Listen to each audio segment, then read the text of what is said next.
बिस्मिल्लाहिर्रहमानिर्रहीम। अस्सलाम वालेकुम नाज़रीन, आप देख रहे हैं प्रोग्राम सिटी एट 10 और मैं हूं आपकी मेज़बान अना यूसुफ। इस दुआ और इस उम्मीद के साथ कि अल्लाह ताला हमारे लिए आसानियां पैदा करे और हमें आसानियां बांटने की तौफीक अता फरमाए। आज के प्रोग्राम का बाकायदा आगाज़ करेंगे और सबसे पहले बात होगी खुशगवार मौसम के हवाले से। शहर में सुबह से हम देख रहे हैं ठंडी हवाएं चल रही हैं, मौसम खुशगवार है और ऐसा लग रहा है कि आज भी बारिश होने वाली है। तो बारिश की जहां पर हम बात कर रहे हैं, खुशगवार मौसम की बात कर रहे हैं, प्रेडिक्शन क्या की जा रही है ये जान लेते हैं टुडेज वेदर में।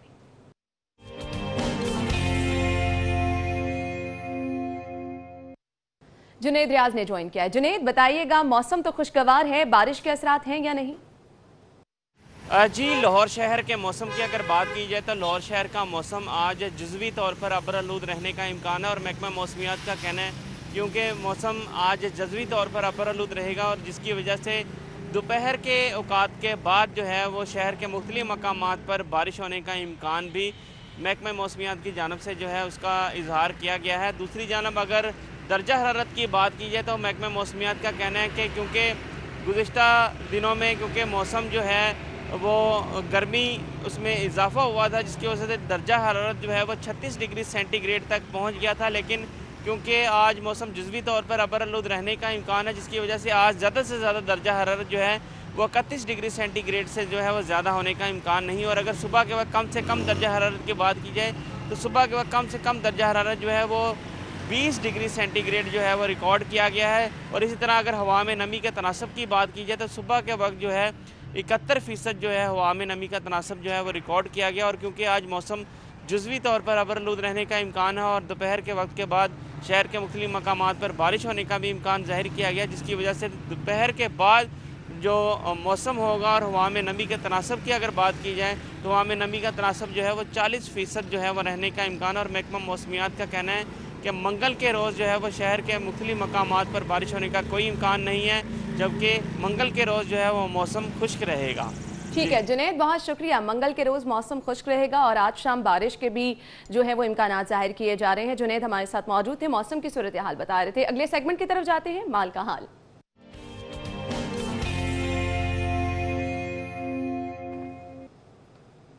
तो डिफरेंट करेंसी रेट्स क्या हैं, एक नज़र डाल लेते हैं।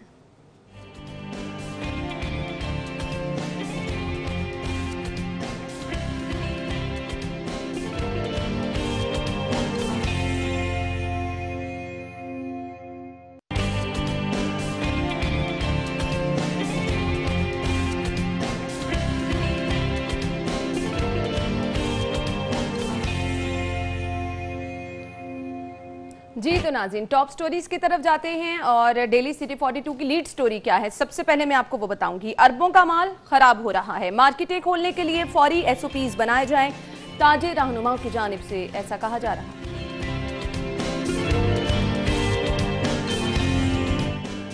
एहसास कफालत प्रोग्राम 77,000 अफराद में 94.5 करोड़ तकसीम।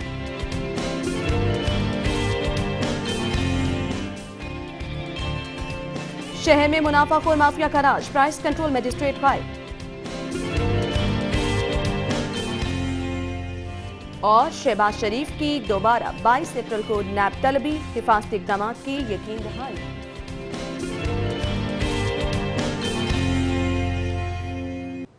टॉप स्टोरीज आपने जानी, डिटेल में डिस्कस करेंगे। स्टूडियो में हमारे साथ हमारे सीनियर रिपोर्टर शाहिद सिप्रा मौजूद हैं। अस्सलाम वालेकुम, क्या हाल चाल है सिप्रा साहब आपका? सिप्रा साहब, सबसे पहले तो रोजाना की तरह हमने मामूल ये बनाया है कि जो सिचुएशन होती है हम उसको डिस्कस कर लेते हैं। अभी हालात के मुताबिक क्या आप कहना चाहेंगे आप? बिस्मिल्लाहिर्रहमानिर्रहीम। देखें, जब से पंजाब गवर्नमेंट ने थोड़ी नरमी की है तो लोगों ने कुछ ज़्यादा ही उसमें नरमी अख्तियार कर ली है।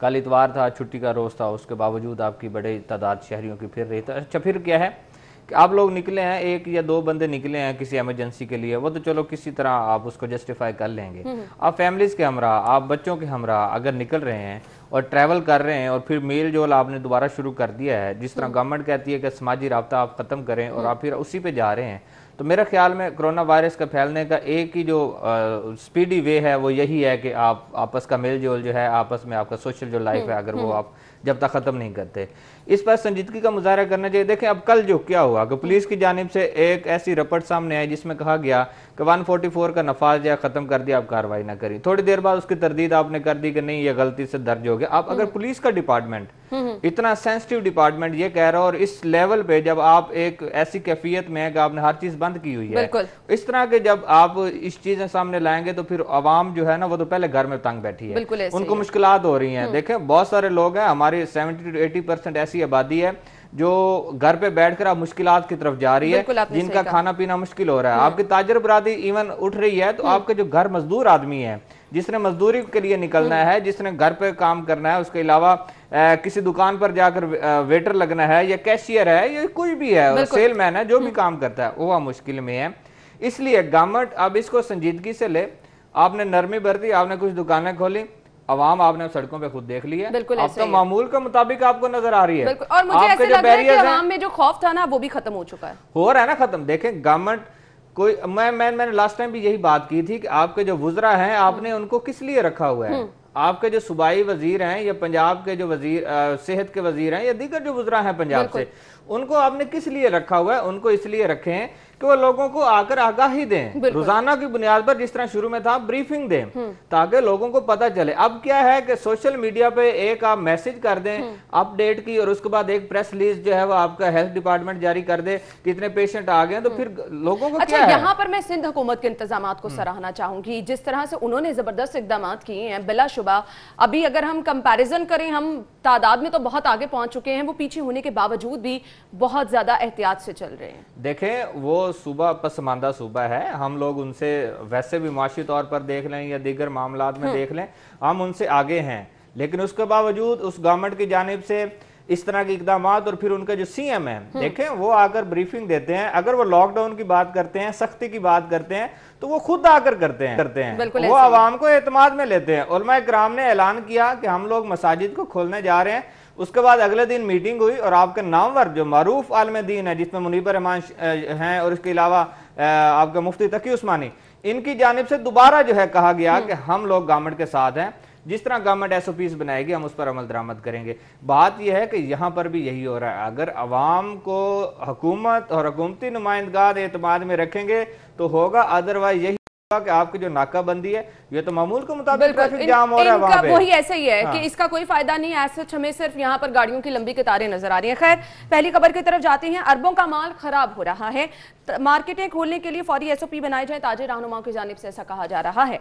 अब ये माल खराब हो रहा है, मार्केटें खुलवाई जाएं फौरी तौर पर। अगर मार्केटें खुल जाती हैं, आगे माह रमजान की आमद भी है, हम मेरे ख्याल से इस सिचुएशन के मुतहम्मिल फिलहाल नहीं है।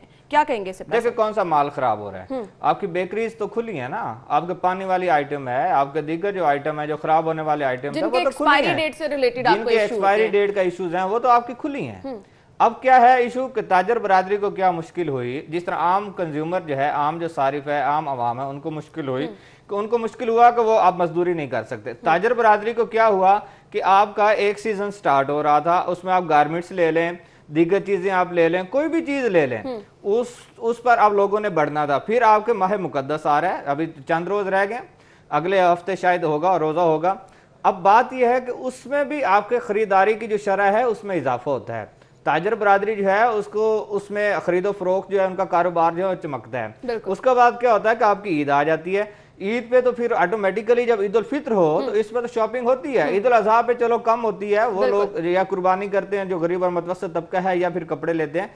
लेकिन ईद उल फित्र पर अपने लिए, बच्चों के लिए, सबके लिए आप लोग कपड़े लेते हैं। अच्छा, ताजर बरादरी डबल फंस गई, सर्दी से गर्मी आई, आपका वो सीजन भी खराब हुआ, रमजान मुबारक में खरीदो फरोख्त होनी थी वो भी खत्म हो गई। उसके बाद ईद उल फित्र पर भी अब आपको लाले पड़े हुए हैं प्राइम मिनिस्टर के बयान के बाद कि 20 मई तक हम लोग जा सकते हैं, और 24-25 को तो ईद आ जानी है। ये सारी चीजें, उसके बाद अब ताजर बरादरी कह रही है कि SOPs बना दें, गवर्नमेंट SOPs बना ले, ताजर बरादरी उस पर अमल दरामद करवा लें, उसके बावजूद लोग कंट्रोल में नहीं आएंगे। हाँ, आपने ठीक कहा कि हम लोग इस बात के मुतहम्मिल नहीं।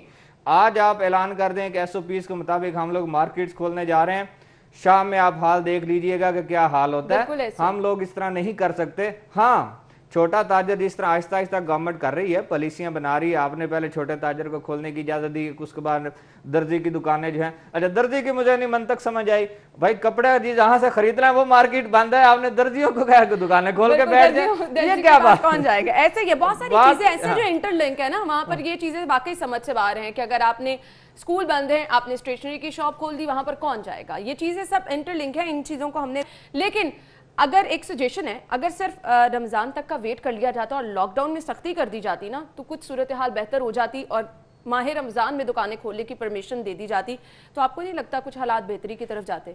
देखें 1 महीना आपको होने वाला है लॉकडाउन में, आप उसके पहले 15 दिन थोड़ी ज्यादा सख्ती रखते, उसके अगले दिन 10 दिन आप देखते सूरत हाल के हमारे पेशेंट्स की क्या सूरत हाल है। देखें इंक्रीज हुआ है ना डिजिट आपका, ऐसे ही आप 10 दिन हफ्ता 10 दिन और थोड़ा सा उसको करते तो मेरे ख्याल में ये हालात ना होते।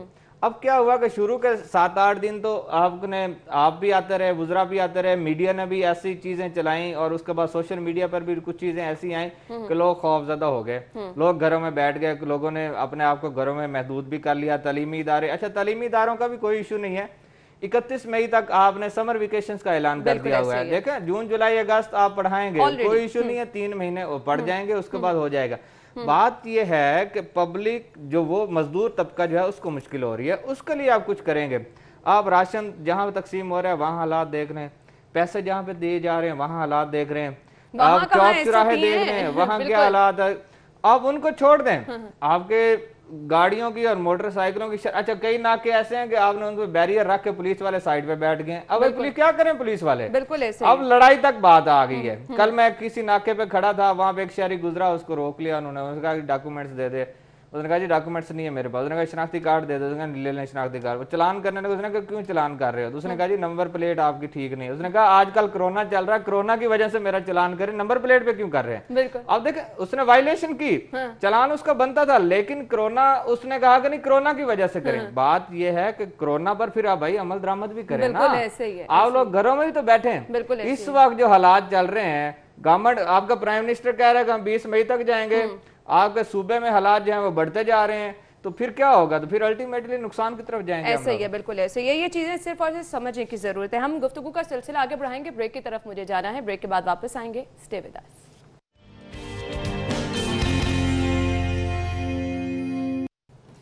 ब्रेक के बाद आपको खुशामदीद कहेंगे। अगली खबर की तरफ जाएंगे और अगली खबर है एहसास कफालत प्रोग्राम के हवाले से 77,000 अफराद ने 94.5 करोड़ रुपए तकसीम किए गए हैं। सिप्रा साहब क्या कहेंगे? मेरे तो अभी जिन लोगों से इंटरेक्शन हुई है, 2-3 लोगों ने मेरे सामने SMS किया है, वो तो इससे फायदा नहीं उठा सके हैं फिलहाल। देखें कुछ ना कुछ तो लोग होंगे ना जिनको ये पैसे मिल रहे हैं। आखिर गवर्नमेंट का एक क्राइटेरिया है कि आप मैसेज करें। अच्छा ये जल्दी हो जाना चाहिए था, लेकिन मैसेज के बाद आप उसको किस तरह सर्वे तो नहीं हो रहा होगा।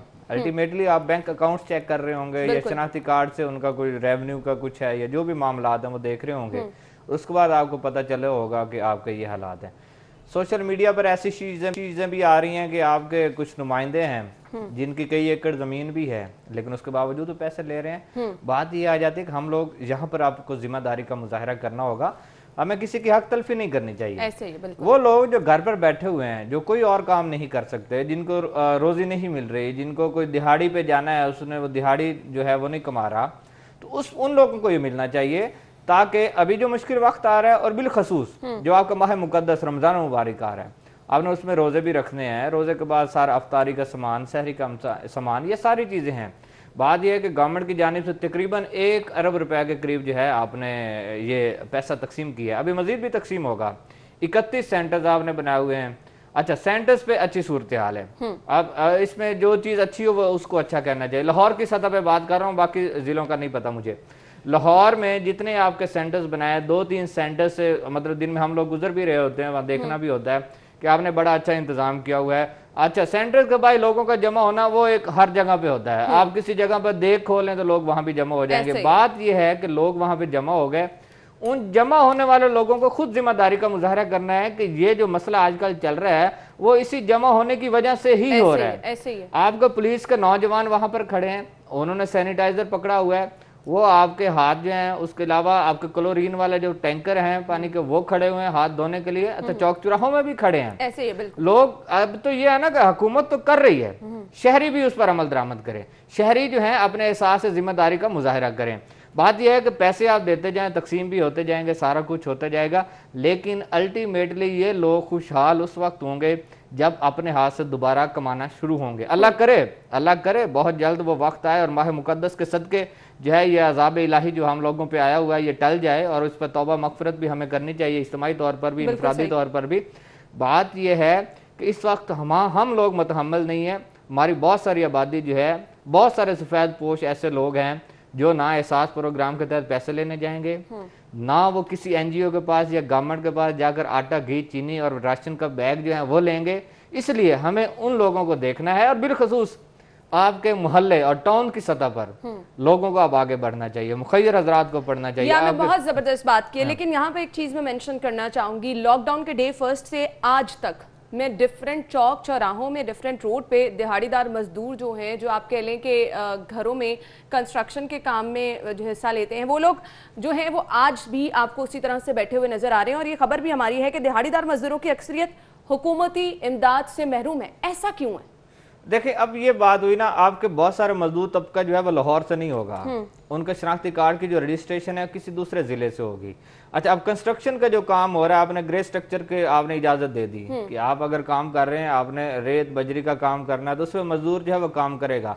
अच्छा, मल्टीपल लोग जो हैं वो खड़े होते हैं आपके चौक चौराहे में, कोई रंगसाज है, कोई रंग करने वाला है, कोई बजरी जो है उठाने वाला है, कोई रेत उठाने वाला है, कोई मतलब मल्टीपल हैं सारी चीजें जो है उसमें। मजदूर तो मजदूरी करनी है जिस सूरत में भी करे।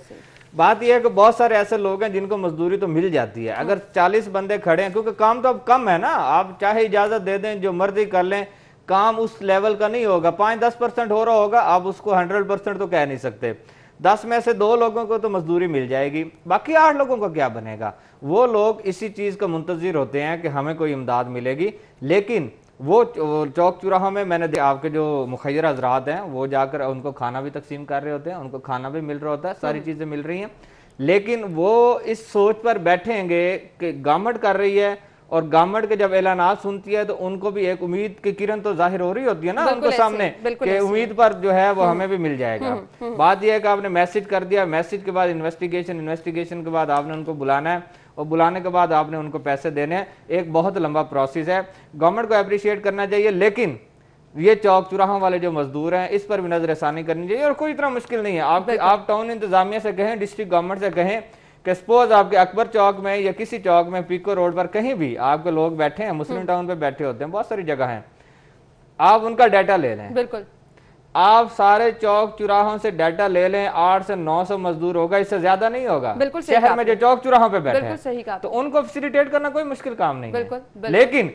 वो एक दफा आप उनको फैसिलिटी दे देंगे तो आप इस बात को तसल्ली नहीं करवा सकते कि अगले दिन वो फिर नहीं बैठा होगा, वो बैठा होगा। हमारे रवैये इस तरह के। बिल्कुल सही कहा आपने, बिल्कुल सही कहा। और हम ये चीज मेंशन भी करते रहते हैं कि जहां कहीं पे भी राशन मिल रहा होता है, लोग पूरी फैमिली को भी लेकर आ रहे हैं। ये चीजें ऐसी हैं जो कि नहीं होनी चाहिए। हमारे रवैये मेरे ख्याल से इस वक्त मुश्किल वक्त में जो है वो तब्दील जरूर होने चाहिए। अभी एक अहम खबर आप तक पहुंचानी है, और अहम खबर क्या है जी? बीबी पाक दामन जाएंगे। अगली खबर हमारे पास है, शहर भर में मुनाफाखोर माफिया का राज, प्राइस कंट्रोल मजिस्ट्रेट गायब हैं। हमने गालिबन सैटरडे को जो प्रोग्राम किया उसमें हमने आपको मार्केट की सूरत हाल भी दिखाई थी, यूटिलिटी स्टोर पर क्या सूरत हाल है, और फिर दालें जो सस्ती की गई हैं वो मार्केट में अवेलेबल नहीं, यूटिलिटी स्टोर में भी अवेलेबल नहीं है, जहां अवेलेबल हैं वहां पर मुनाफाखोर माफिया का राज है। सिप्रा साहब क्या कहेंगे आप? देखो, मुझे ये बताएं, कल मैंने भी एक यूटिलिटी स्टोर विजिट किया है, किसी के साथ जाना हुआ।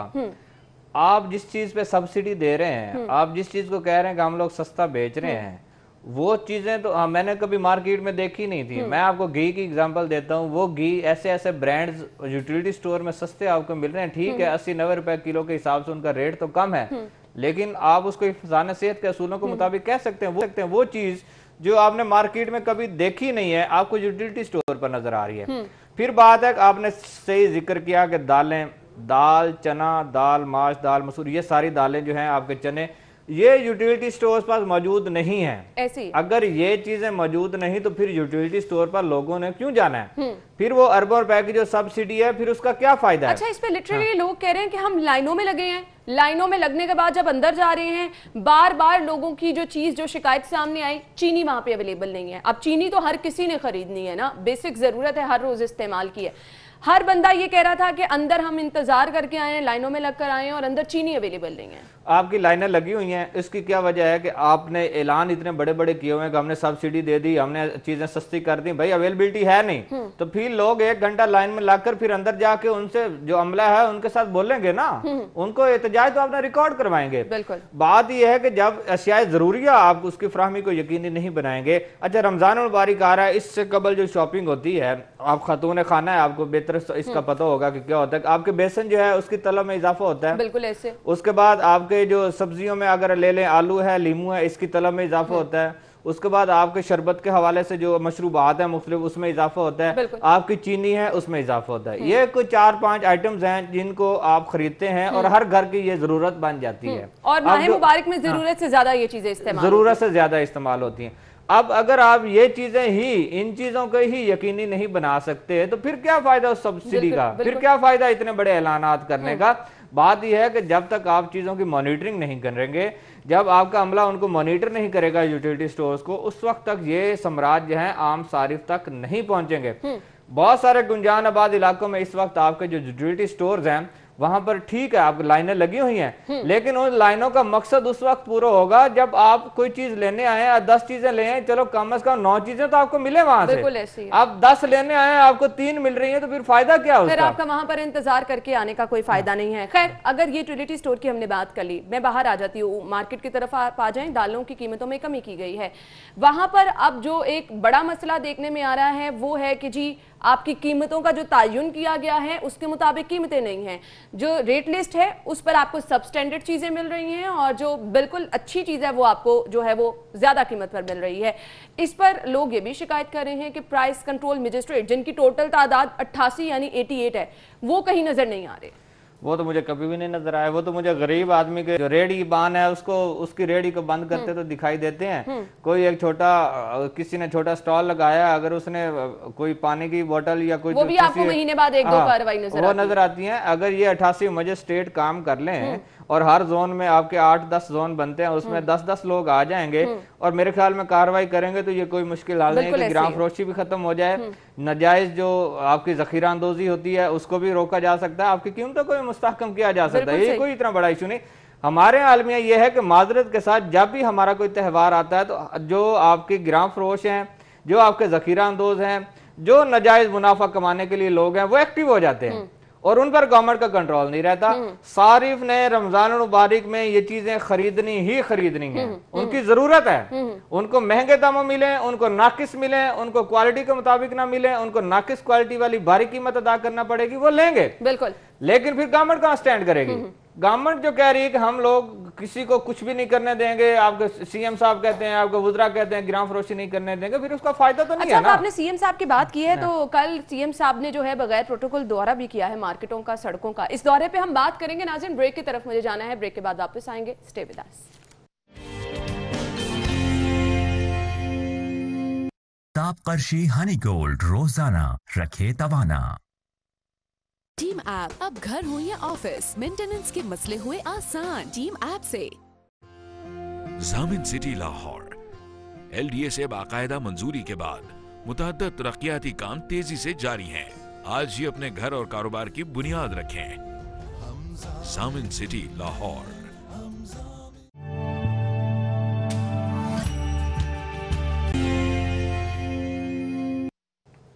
ब्रेक के बाद आपको एक बार फिर से खुशामदीद कहेंगे और अगली खबर की तरफ जाएंगे। हम बात करें मुनाफाखोरों की, हम बात करें जखीरा अंदोजों की, हम बात करें हैं कि प्राइस कंट्रोल मजिस्ट्रेट कहीं नजर नहीं आते। चलिए, एक अच्छी चीज, वजीर आला साहब नजर आए हैं और उन्होंने बगैर प्रोटोकॉल के मार्केटों और सड़कों का दौरा किया है। अब इसके नताइज कुछ नजर आएंगे या फिल वक्त ही कुछ नजर आया? सिप्रा साहब, ये आप ही बता दें। देखें, नताइज क्या लेने, आप एक ऑर्डर करें और फिर पुलिस को, IG को कहें कि मेरे सूबे में या मेरे शहर में लोगों को नहीं निकलना, तो मैं कहता हूँ कि पुलिस किस तरह निकलने देती है। आपको इन दौरों का फायदा नहीं है, नुमाइशी दौरे हैं। आपकी बारिश होगी, आप चल पड़े, आपको इस तरह का कोई फायदा नहीं है।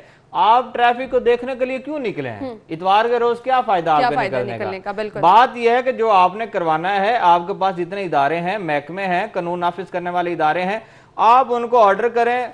एक सोशल मीडिया पर एक मैसेज डालें या एक ऑर्डर छोटा सा निकलवाएं, उसके बाद कहें कि इस पर आपने अमल दरामद करवाना है। तो लोगों को ये जो दौरा कर रहे हैं सीएम साहब, इसके मनाजिर भी हम दिखा रहे हैं। मुझे सिर्फ इन मनाजिर को अगर हम देखें, जिस शाहराह पर दौरा किया जा रहा है वहां आसपास कोई नजर नहीं आ रहा है, तो फिर इसको वाकई आपने सही टर्म यूज किया, इसको सिर्फ नुमाइशी कहा जा सकता है, जिसको हम तनकीद करते हुए शोबाजियां सुनते रहे हैं, इसको आप क्या कहेंगे? ये इस वक्त रात के इस पहर जो है आप देख रहे हैं आसपास कुछ नजर नहीं आ रहा है, दुकानें बंद हैं, लोग बाहर नहीं निकल रहे हैं, तो मुझे नहीं लगता इस टाइम दौरे का मकसद मुझे समझ से बाहर है। आप बता दीजिए। मुझे बताएं, ये दौरा उस वक्त कुछ अच्छा होता, कुछ इसके समराद मिलते जब आप दिन दोपहर 12 बजे निकलते, जब लोग बाहर निकलते हैं घर चौराहे में बैठे मजदूर से जाकर पूछते कि भाई आपके घर में कितने लोग हैं, उन्होंने खाना खाया कि नहीं खाया। बिल्कुल, ये उस वक्त साबित होता कि सीएम निकले हुए हैं, हमारे जो हुक्मरान है वो हमारी कौम का हिफाजत करने के लिए, उनको खाना पहुंचाने के लिए निकले।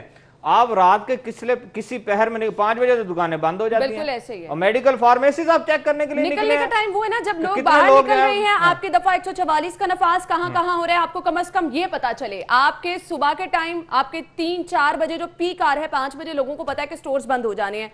इस तरह से मैंने स्टोर्स के बाहर रश देखा है। आम स्टोर्स जो गली मोहल्लों में डोर स्टेप पे लोगों के हैं, वहां पर इस तरह से रश होता है जैसे आप यहाँ पर फ्री अशिया जो है वो बेच रहे हैं। बात यही है ना, बहुत सारे लोग तो दुकानें खोल ही नहीं रहे ना रे। बिल्कुल, बहुत सारे लोग ऐसे हैं जो निकल नहीं रहे। अब आपने नरमी की, अब लोग निकल रहे हैं। मुझे ये बताएं कि सीएम साहब का मकसद क्या था? इस जो उन्होंने दौरा किया है, इसका कोई मकासद वो बता सकते हैं कि इन्होंने वीडियो बनवाई और फिर उसको शेयर किया, फिर मीडिया चैनल्स पर ये चली कि जनाब सीएम साहब निकले हुए हैं। और भाई आप निकले हैं तो कुछ बताएं भी तो सही ना, किसलिए आपने क्या किया? उसी टाइम चले जाते जब आसपास लोग थे, पता चलता दौरे का कोई मकसद नजर आ रहा है। ये तो अंधेरे में आसपास मुझे सिर्फ गाड़ियां नजर आ रही हैं।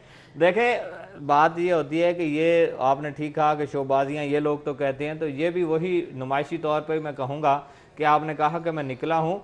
अगर भाई हुक्मरानों ने काम करना होता है तो रात के अंधेरे में फिर लोगों के घर घर जाकर पूछा जाता है, उनके दर खटखटाए जाते हैं कि भाई आप किस तरह गुजारा कर रहे हैं। आप मजदूर आदमी हैं, आप 12 घंटे मजदूरी करते थे, 1000 रुपया रात को लेकर आते थे। ये ही सीएम साहब अगर कुछ थोड़ा सा काम करवाकर रात को औकात में किसी 2 मजदूर फैमिली के घर चले जाते, उनसे मिल लेते, उनके दुखों का मदावा कर देते, तो मेरे ख्याल में आज सब लोग इनकी तारीफ कर रहे होते कि सीएम साहब ठीक है निकले, चलो कम से कम किसी मजदूर आदमी की रहनुमाई की, किसी मजदूर आदमी के घर तो गए, उनकी बात तो सुनी। दो मजदूर फैमिलीज के अगर ये बात सुन लेते तो इनको पूरे शहर की सूरत हाल का पता चल जाता कि भाई मजदूर आदमी की खानदान या फैमिली इस वक्त किस तरह गुजारा कर रही है। आप सड़कों पर करोड़ों रुपए की गाड़ियों में बैठकर रात के औकात में आप सफर कर रहे हैं, फिर आप खुद ड्राइव उसको करके दिखा रहे हैं कि मैं निकला हूं और मैं अपने लोगों के लिए निकला हूं। कोई फायदा नहीं है। 5 बजे के बाद 6-7 बजे आपकी सड़कें सुनसान हो जाती हैं, आपको कोई भी सड़कों पर नजर नहीं आता। सिर्फ मेडिकल स्टोर्स और फार्मेसीज आपकी खुली होती हैं, किसी ने मेडिसिन लेनी है तो वो आ रहे होते हैं, अदरवाइज कुछ भी नहीं है। देखें, आपने रेस्टोरेंट्स को खोला, फास्ट फूड्स के जो पॉइंट्स हैं उनको खोला, डिलीवरी कहा कि आप कर लें, टेक अवे कर लें, कुछ भी नहीं हो रहा, कोई काम नहीं हो रहा। लोगों के पास सकत ही नहीं है, लोगों के पास खरीदारी के लिए मुश्किल है, अब मुश्किल से उनका गुजर बसर हो रहा है। लोग अब इस सोच में घर पर बैठे हुए हैं कि रमजान मुबारक में सहरी अफ्तारी का हमने इंतजाम किस तरह करना है। बिल्कुल ऐसे ही है, बिल्कुल सही कहा। अच्छा, मियां असलम इकबाल से भी मुलाकात की है सीएम साहब ने, और रमजान पैकेज और इसके साथ साथ इमदाद की तकसीम पर तबादला ख्याल किया गया है।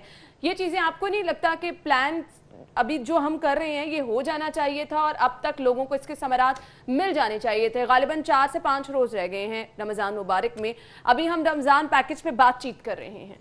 देखें, सूबाई वजीर हैं मियां असलम इकबाल, मैं उनको बड़ी अच्छे तरीके से जानता हूं। अगर तो उनकी बात उन्होंने सुनी होगी और फिर उसके बाद कुछ ना कुछ % उस पर अमल दरामद भी किया होगा सीएम साहब ने, तो मियां असलम इकबाल से बेहतर शहर की सूरत हाल उनको कोई भी नहीं बता सकता। सही। उन्होंने छोटे लेवल पे सियासत का आगाज किया और इस वक्त भी शख्सियत की बुनियाद पर वो इलेक्शन लड़ते हैं और उनका जो हल्का है उनको हर बच्चा, हर औरत, हर मर्द जो है, हर बुजुर्ग उनको जानता है और उनका अपना एक मिलनसार इंसान है, एक ऐसी शख्सियत है। बात यह है कि अगर सीएम साहब ने उनसे मुलाकात की है तो सूबाई वजीर साहब ने कुछ ना कुछ शहर के हालात जो हैं सीएम साहब से डिस्कस किए होंगे, बिल्कुल ऐसे। उनको मुश्किलात भी बताई होंगी, उनको अपनी हुकूमत की पॉलिसियां भी बताई होंगी और कुछ ना कुछ उसमें मनफी और मुस्बत पहलू भी उनको बताए होंगे कि हम लोग, और कुछ ना कुछ तजावीज और मशवरा भी दिया होगा कि आप इस तरह कर लें। बात यह है कि जब तक आप बैठकर ये अपनी टीम, जिसको आप कहते हैं कि हमारी बड़ी अच्छी टीम है, इस टीम से मशवरा लेकर नहीं चलेंगे, उस वक्त तक हालात नहीं ठीक होंगे। आपके शहर में मेरे ख्याल में 2 वजीर हैं, एक तालीम का और एक इसके बाद तिजारत के वजीर हैं। और उसके बाद अलीम खान जो है उनको दोबारा आप सूबाई वजीर आपने बना दिया। इन 3-4 वुज़रा को भी बिठाकर अगर आप बात कर लें तो शहर के बहुत सारे मसाइल हल हो सकते हैं। हमारा शहर बहुत बड़ा है, लोगों के बहुत बड़े बड़े मसाइल हैं। आपने शुरू में ठीक कहा था कि हम लोग इस बात के मतहमिल नहीं है, हम दुकानें बंद करने के भी मतहमिल नहीं है, बिल्कुल हम अगर खोलने के मतहमिल नहीं है। फाकों पे चले जाएंगे। अभी तो कम तादाद है लोगों की जिनको राशन पहुंचाना है, जिनको इमदाद देनी है, वो नहीं संभाले जा रहे हैं। तो फिर अगर ये तादाद बढ़ गई तो किस तरह से मैनेज तो ये बढ़ेगी। देखें जो आप राशन दे रहे हैं ये तो मेरे ख्याल में सहरी अफ्तारी चलेगी तो 15 दिन चलेगा राशन। बिल्कुल आपने मैं उसकी क्वालिटी पे नहीं जाता, मैं उनको अप्रिशिएट करता हूँ जो लोग इसका मुखैर हजरात जो आगे बढ़कर काम कर रहे हैं या हुकूमती सतह पर जो राशन तकसीम हो रहा है या गैर सरकारी तंजीमें तकसीम कर रही हैं, हम लोग उनको अप्रिशिएट करते हैं। अल्लाह ताला उनको इसका सिला भी देगा, अजर भी देगा।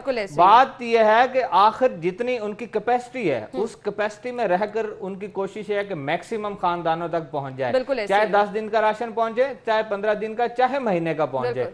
बात यह है कि अल्टीमेटली हुकूमत जब तक साथ नहीं देती उस वक्त तक इस तरह के फलाही काम, इस तरह के डोनेशंस, इस तरह की इमदाद और घर घर तक पहुंचाना मुश्किल हो जाता है। इसलिए गवर्नमेंट को भी थोड़ा सा साथ दे तो मेरे ख्याल में आसानियां पैदा हो जाएंगी। और अल्लाह ताला से फिर मैं कहूंगा लोगों से कि माह मुकद्दस आ रहा है, माह मुकद्दस के सदके हमें तौबा इस्तगफार करनी चाहिए, अल्लाह ताला से खसूसी दुआएं मांगनी चाहिए घर पर बैठकर नमाज में। और इज्तिमाई तौर पर जो हम लोग अब मसाजिद के हवाले से भी बात आ रही है कि हम खोल रहे हैं, उनको SOPs बन गई हैं।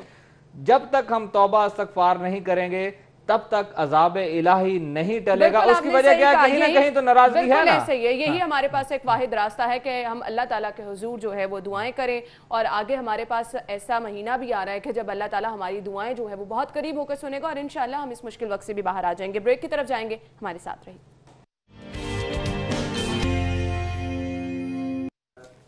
ब्रेक के बाद प्रोग्राम में आपको एक बार फिर से खुशामदीद कहेंगे और अभी बात करेंगे साबिक वज़ीर आला शहबाज शरीफ के हवाले से, जिनकी दोबारा 22 अप्रैल को नैब में तलबी और हिफाजती इक़दाम यकीनी बनाने की बातचीत भी यहाँ पर की जा रही है। सिप्रा साहब क्या कहेंगे आप? एकदम से हम देख रहे थे कि कुछ ठहराव आ गया था, इसमें एक गैप आ गया था, अब दोबारा से वो सिलसिला शुरू होने वाला है। मेरे ख्याल में कोई जरूरत नहीं थी इतनी।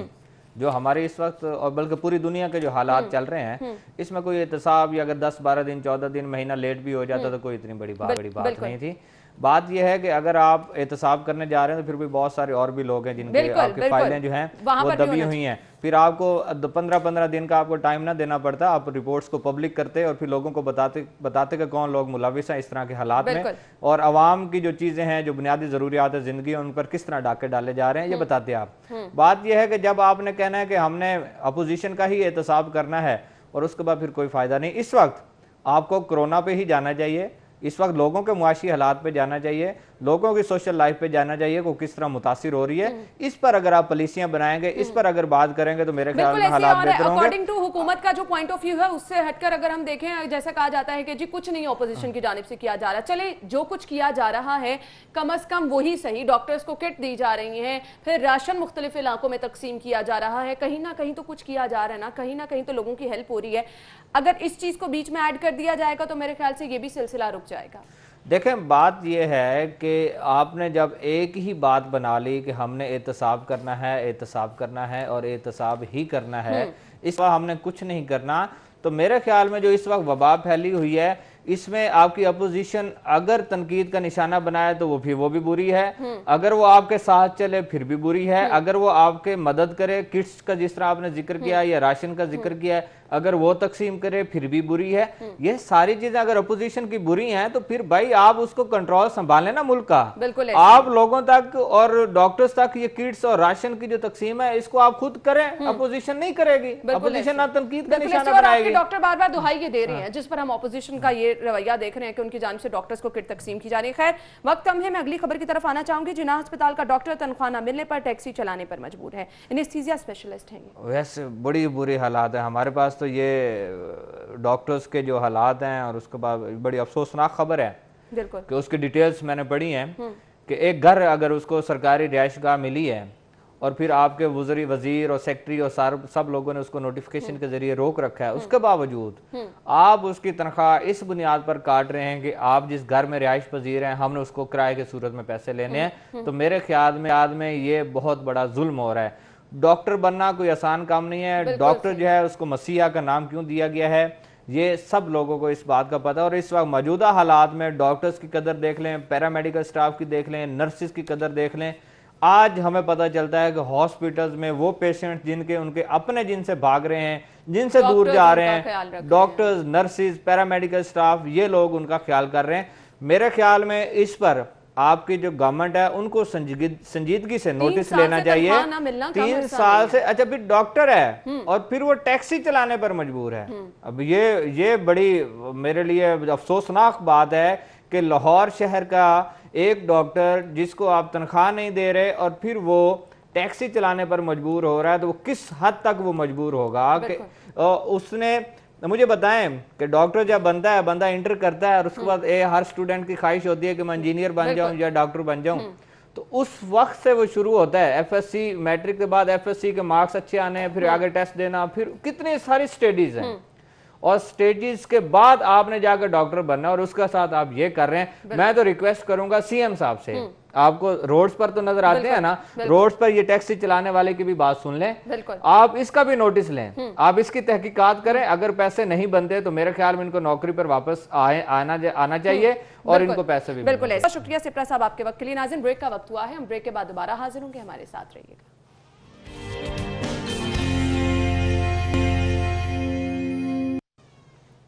ब्रेक के बाद प्रोग्राम में आपको एक बार फिर से खुशामदीद कहेंगे। नाज़रीन, हम हुकूमती इक़दामात की बात करते रहते हैं, लोगों को बार बार हम ये चीज़ मेंशन करते रहते हैं कि आपने अपने आप को महफूज रखना है, किस तरह से आपने जो है अपनी हिफाजत करनी है, घरों तक महदूद रहना है। और फिर बार बार लोग जो चीज़ें हमसे शेयर करते हैं कि किस तरह से वो एहसास इमदाद प्रोग्राम से जो है वो इस्तेफादा कर सकते हैं, फिर चाहे डॉक्टर्स के मसाइल हो गए, मौजूदा सूरत हाल को लेकर बहुत सारी चीज़ें जो आपके सवालात होते हैं। कोशिश हम ये करते हैं कि इस प्लेटफॉर्म पर बैठ के हम वो तमाम तर सवालात जो हैं उनके जवाब आप तक पहुंचा सकें।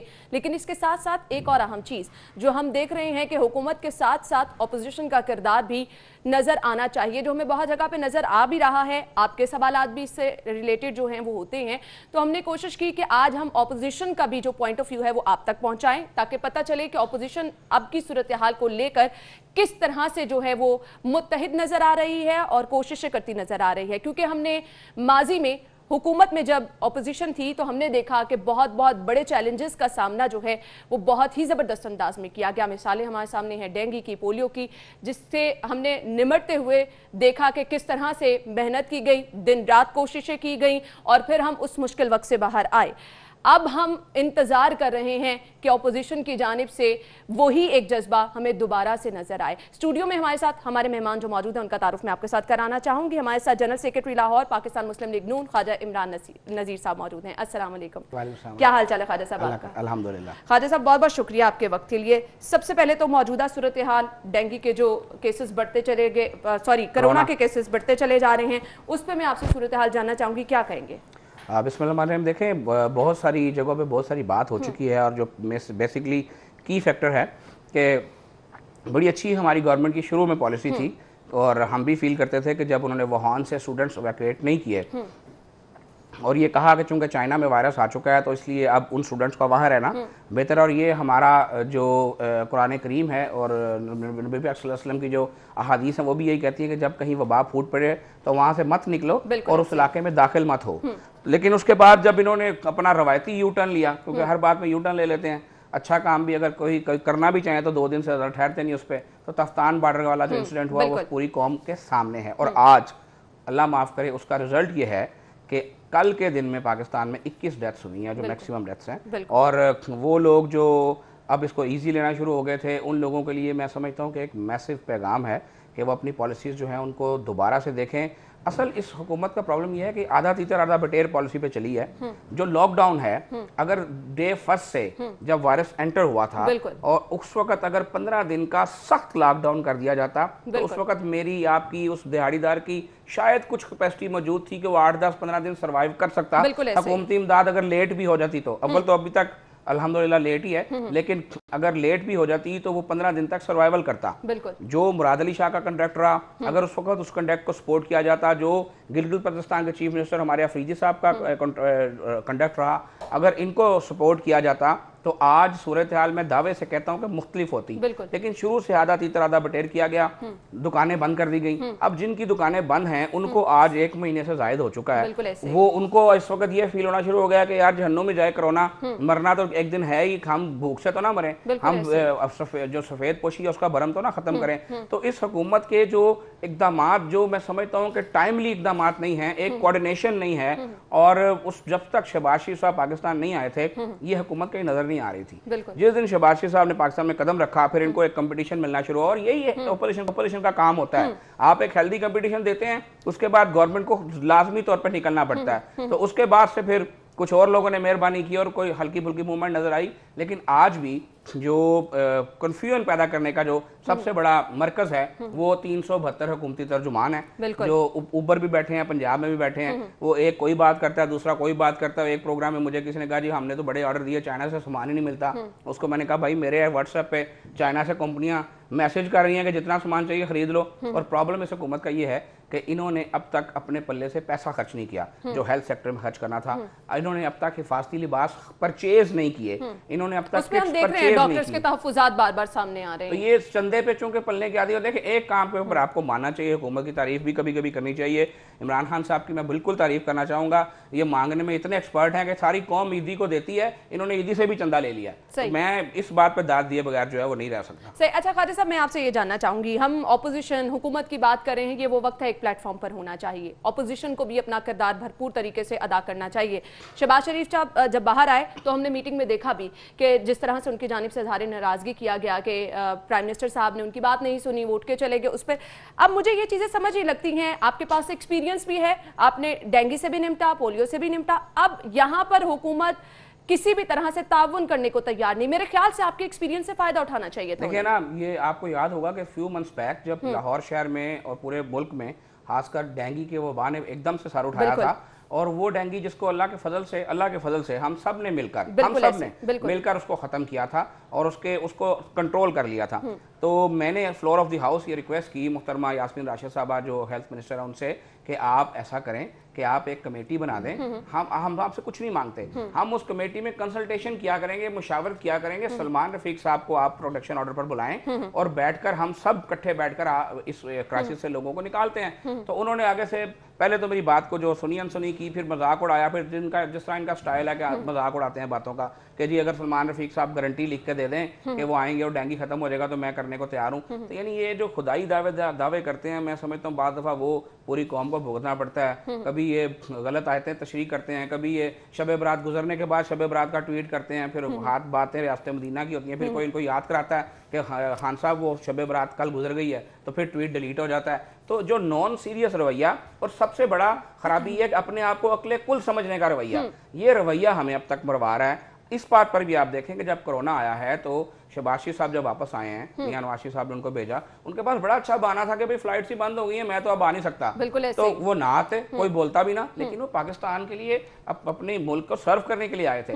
उनका सारी दुनिया को पता है कि he is a man of crisis. वो माशाल्लाह बेहतरीन एडमिनिस्ट्रेटर हैं। होना ये चाहिए था जो हमने तजवीज़ पेश की कि एक नेशनल टास्क फोर्स बनती सिर्फ कोरोना से निपटने के लिए, उसमें सब स्टेक होल्डर्स इकट्ठे बैठते और एक नेशनल डिजास्टर है, इसमें मुल्क के लोगों को, शहरियों को बचाने के लिए अपनी काविशें करते। खान साहब को कह के एक कॉन्फ्रेंस कराई, उसमें भी उन्होंने अपनी रवायती तकरीर झाड़ी और उसके बाद वो वहां से चलते बने। तो ये रवैये नहीं होते। हुकूमतों को हमेशा खुला दिल रखना पड़ता है। जो इफ़हाम और तफहीम की फिजा पैदा करनी होती है उसकी ज्यादातर जिम्मेदारी हुकूमत पर आयद हुआ करती है। लेकिन यहाँ पे हाल ये है कि इनके तो तर्जुमान है वो भी नहीं टिकते, 4 दिन में ट्वीट आ जाता है। अब सारी बातें छोड़े, अब ये देखें दुनिया कोरोना से डर रही है, मर रही है, कारोबार दुनिया के बंद हैं, और नैब वालों को वक्त पड़ा हुआ है कि जनाब वो जहांगीर तरीन और खुसरो बख्तियार की जो चोरी आटे की पकड़ी गई है उसमें जरूर शहबाज शरीफ साहब को नोटिस करना है। तो वो उन्होंने चूंकि नोटिस नीचे से शुरू किया है, तो खुसरो बख्तियार साहब और जो जहांगीर तरीन उनके अभी मेलिंग एड्रेस वो ढूंढ रहे हैं, जिस दिन वो मिलेंगे उनको शायद वो करेंगे। शहबाज शरीफ साहब को उन्होंने पहले एक बार फिर से तलब कर लिया गया है।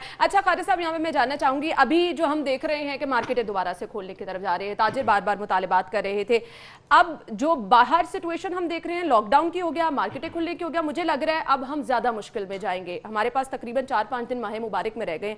क्या कहेंगे, हम इस चीज के मुतहम्मिल हैं कि माह मुबारक के करीब हम इस तरह से मार्केट खोलें? देखिए, लोग मैंने बाहर जो सबसे निकलें? पहले बात कही थी वो बात मैं समझता हूँ कि बड़ी की फैक्टर है इस सारे मामले में।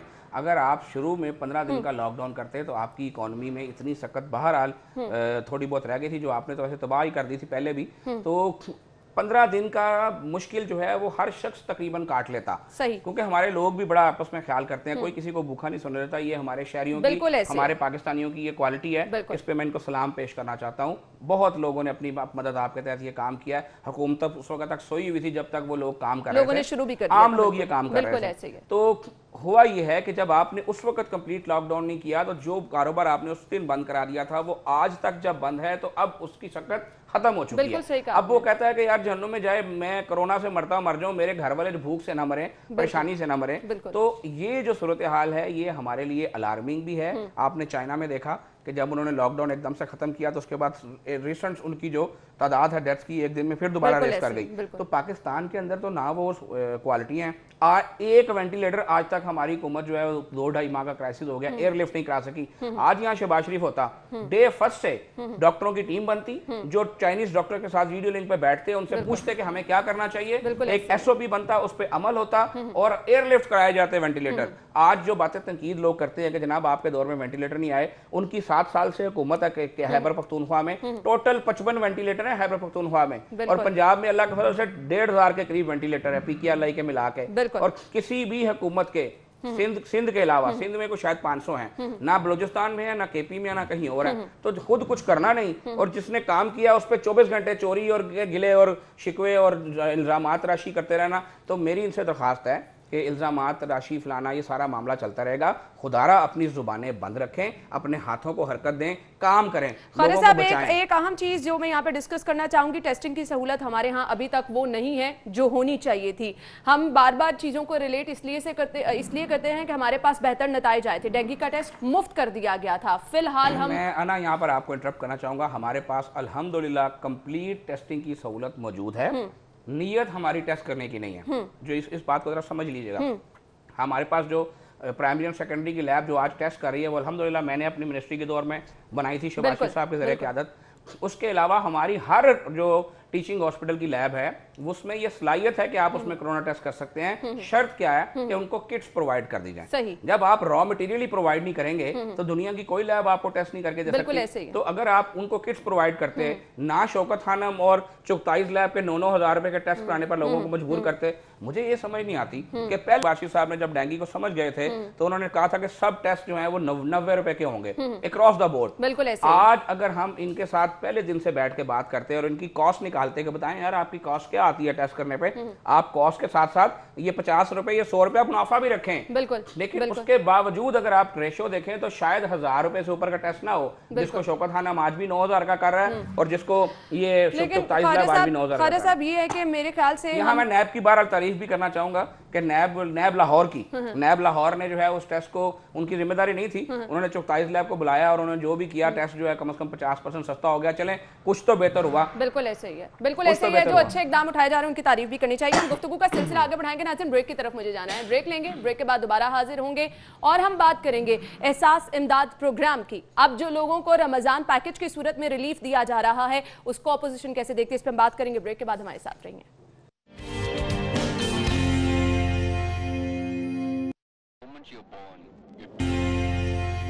ब्रेक के बाद आपको एक बार फिर से खुशामदीद कहेंगे। ख्वाजा इमरान नज़ीर साहब हमारे साथ स्टूडियो में मौजूद है। गुफ्तगू का सिलसिला आगे बढ़ाएंगे। एहसास इमदाद प्रोग्राम कैसे देखते हैं? इंसाफ इमदाद प्रोग्राम, ठीक है, ठीक है। इंसाफ का लफ्ज़ साथ ना लगाएं, बड़ी ज्यादती आप कर रही हैं। देखें इशू ये है कि आपको याद होगा कि चंद साल पहले तक जब इस तरह की कोई चीज़ होती थी तो खान साहब का एक बड़ा मशहूर फिक्रा था, वो तकरीरों में कहा करते थे कि ये तुम्हारे बाप का पैसा नहीं है। तो उस फुटेज देखिए आपने, जो इंसाफ इमदाद प्रोग्राम बढ़ते हुए वो एक भाई साहब नचवा रहे हैं किसी बंदे को, कह रहे हैं कि इमरान खान के नारे लगाओ। तो मेरा ख्याल है कौम को ये बेहतर पता है, मुझे कुछ नहीं कहना चाहिए। ये बेनजीर इनकम सपोर्ट का वो पैसा था जो 3 महीने से आपने रोका हुआ था, आपने उसमें 1,000 रुपया डाला और उन लोगों को जारी कर दिए। जो फर्क ये है कि बेनजीर इनकम सपोर्ट, बेशक बेनजीर साहबा का नाम था, हमने नहीं बदला था उस नाम को, हम उसी को चलाते रहे थे। लोगों को घर बैठे अपने एटीएम के थ्रू, अपने जैज कैश जो भी सिस्टम था उसके थ्रू घर बैठे बगैर किसी लाइन में लगे, बगैर किसी तस्दीक के वो पैसे मिलते थे। बिल्कुल इस दफा क्या फर्क हुआ, पैसे मिले हैं 3 महीने के बाद, इसमें कोई दो राय नहीं, लेकिन लाइनों में लगना पड़ा, लोगों को अपना आप बताना पड़ा कि उन पैसों से क्या करेंगे, लोगों के बच्चे गिने गए हैं कि किसके कितने बच्चे हैं, किसके शोहर को क्या काम है, और लोगों पर वो जुमले कसे गए हैं इन वज़रा की तरफ से। फिरदौस आशिक फिरदौस अवान साहब, क्या यार नाम भूल जाता है, उन्होंने जो तस्दीक की है और जो रोज वो भी बोंगियां मारती हैं अपने लीडर के नक्शे कदम पर चलते हुए, तो ये कोई अल्लाह माफ करे, कोई तरीका है? इनके बाप का पैसा है। ये हर चीज को कटौती करके पैसे मिलने की भी शिकायत बहुत सारी आई हैं। पैसे लेके भाग जाने की भी शिकायत है। वो 5 लाख की FIR कटी है कि जनाब वो कैश गायब हो गया, तो भाई इनके अब्बा जी का पैसा था, गायब हो गया कैश। और सबसे बड़ी बात यह है कि आप बातें किया करते थे कि जनाब कोई अपनी तस्वीर ना लगाया। एक इस मुल्क में एक वो डैम वाले बाबा जी हुआ करते थे, अल्लाह ने उनको क्या माफ करना है इंशाल्लाह ताला आप देखेंगे कि वो डैम वाले बाबा जी कहते थे शहबाज शरीफ इस चारों के पैसे दो, तुम्हारी तस्वीर लगी है। और यहाँ पर जो राशन बटा है ना, आपने देखा राशन, जब वो हमारे रियासत मदीना के वलीउल्लाह साहब जब राशन बांट रहे थे तो वो अपनी तस्वीर लगाई हुई थी उन्होंने, बंदों के साथ तस्वीरें खिंचाई हैं। पूरी कौम कह रही है कि राशन के साथ तस्वीर ना खिंचाओ। शहबाज शरीफ साहब का सख्त हुक्म है, मियां नवाज शरीफ साहब ने लंदन से कहा कि कोई मेरी पार्टी में राशन बांटते हुए तस्वीर न खिंचवाए। आपने राशन की तस्वीर लेनी है, बहुत सारे लोगों की जो अना है वो मजरूह होती है। हम भी माजी में तस्वीर खिंचवाते रहे, मैं भी बड़ी दफा खिंचवाता रहा हूँ, लेकिन उसकी नीयत ये नहीं हुआ करती थी, नीयत कुछ और थी। लेकिन अल्लाह मुझे माफ करे, मैंने तौबा की और मैंने कहा कि आइंदा को राशन के साथ तस्वीर नहीं आएगी। हम अपने हल्के में, हम लाहौर में और पूरे मुल्क में जो डिस्ट्रीब्यूशन कर रहे हैं, अल्लाह ताला के फजल करम से सबको हिदायत है कि तस्वीर नहीं आनी चाहिए। फिर भी अगर कहीं ना कहीं से कोई आ जाती है, अब इनका इशू ये है, इन्होंने हमारा जो हेल्थ कार्ड था उसका नाम बदला, उसके ऊपर अपनी पार्टी का परचम पेंट किया और इंसाफ प्रोग्राम, इंसाफ हेल्थ कार्ड, इंसाफ फलाना। भाई तुम्हारे बाप का पैसा, तुम अपनी पार्टी का नाम हर चीज पे छाप देते हो। एहसास प्रोग्राम की जो आपने कलर स्कीम रखी हुई है, वो PTI का झंडा आपने बनाया हुआ है। आप वो लोगों को कहते हैं जी कि शोबाजियां नहीं है, ये शोबाजी नहीं है तो ये और क्या है? हम पर आप तनकीद करते थे, हम तो चले जो भी थे, हम तो गलत थे, हम तो चोर थे, डाकू थे ना भैया, बकौल आप पे, और हम गंदे थे। हम पुराने पाकिस्तान वाले थे, जिस पाकिस्तान में पेट्रोल सस्ता था, जिस पाकिस्तान में बिजली सस्ती थी, वो गंदा पाकिस्तान। जिसमें $90 रुपए का था, वो गंदा पाकिस्तान। जिसकी GDP 5.8 पे थी, ये अच्छा पाकिस्तान है। GDP जो है वो एक पे आ गई है, डॉलर जो है 166-67 पे मुंह चढ़ा रहा है, ये अच्छा नया पाकिस्तान है। अच्छा काजी साहब, यहाँ पे मैं जिक्र करना चाहूंगी, माह मुबारक की आमद है, रमजान सब्सिडी और दालें हमने देखा सस्ती की गई हैं, लेकिन वो दालें मार्केट से गायब हैं। मार्केट से और फिर यूटिलिटी स्टोर पर जहां पर लोग लंबी लाइनों के बाद अंदर दाखिल होते हैं तो उन्हें बेसिक चीजें, चीनी और दालें नहीं मिल रही हैं।